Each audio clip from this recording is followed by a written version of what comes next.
Qui es-tu? Celle qui écrit avec un doigt d'une main? Celui qui tape avec un doigt de chaque main? Celui qui tape avec 2 doigts de chaque main?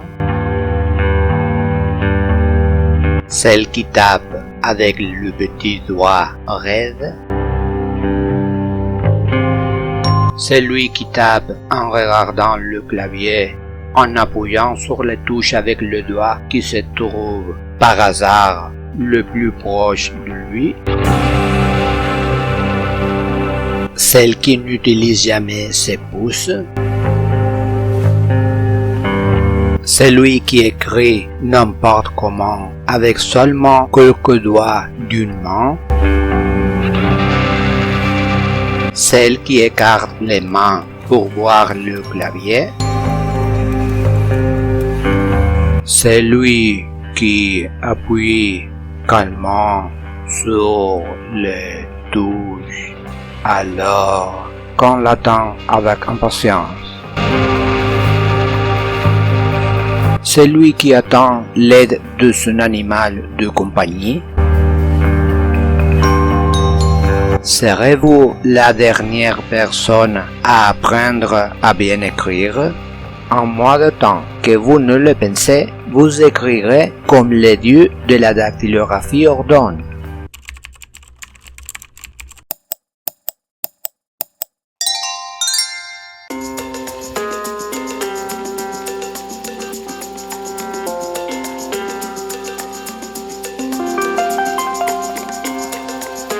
Dans cette leçon, nous allons nous entraîner à utiliser les touches de la rangée de repos et de la rangée supérieure, en tapant des mots contenant le groupe de lettres TH.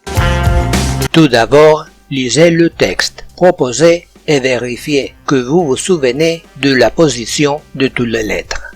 Tal, mythe, apathie, zytos, touya, arthrite, dysarthrie, asthme. Ensuite, adoptez la bonne posture corporelle. Placez vos mains sur le clavier de manière que tous vos doigts atteignent la rangée supérieure sans bouger toute votre main. Répétez le mouvement successif du groupe de touches TH. Sur YouTube, dans la leçon 11, Carlos Alberto a demandé pourquoi le raccourci ne peut pas être pris et il faut que le doigt index, après avoir appuyé sur T, doit revenir sur F puis appuyer sur R. Ceux d'entre vous qui ont vu toutes les vidéos le savent déjà. Il faut que chaque doigt revienne à sa place pour éviter un mauvais positionnement des mains. Si vous souhaitez apprendre à taper avec le moins de fautes possibles et à un bon rythme, vous devez suivre la méthode à la lettre, d'autant plus si votre objectif est d'écrire à 60 ou 80 mots par minute. Pour arriver à une vitesse de frappe de 5 ou 6 touches par seconde, il faut que le doigt appuie toujours sur les touches de la même manière, en allant et en retournant à leur position.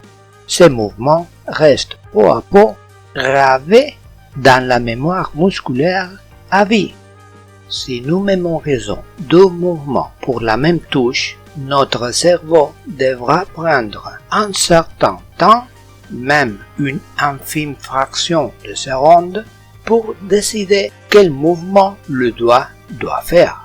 Par conséquent, il n'est pas pratique d'enregistrer que pour écrire la lettre R, il faut d'abord appuyer sur la lettre T. R, I, E, espace, A, S, T. À la fin de l'exercice, pratiquez les touches sur lesquelles vous vous êtes trompé. Si vous appréciez le cours, n'oubliez pas de mettre un like. Si vous souhaitez soutenir la continuité du cours, envoyez-nous un super merci. Si vous l'avez déjà fait, merci. Merci beaucoup.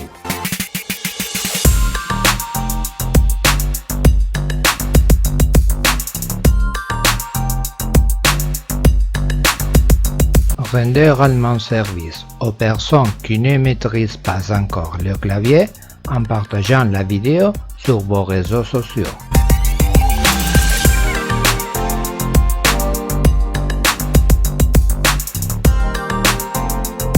Si vous êtes sur le point de commencer le cours ou vous l'avez déjà commencé, mettez votre timidité de côté et laissez vous aussi votre commentaire.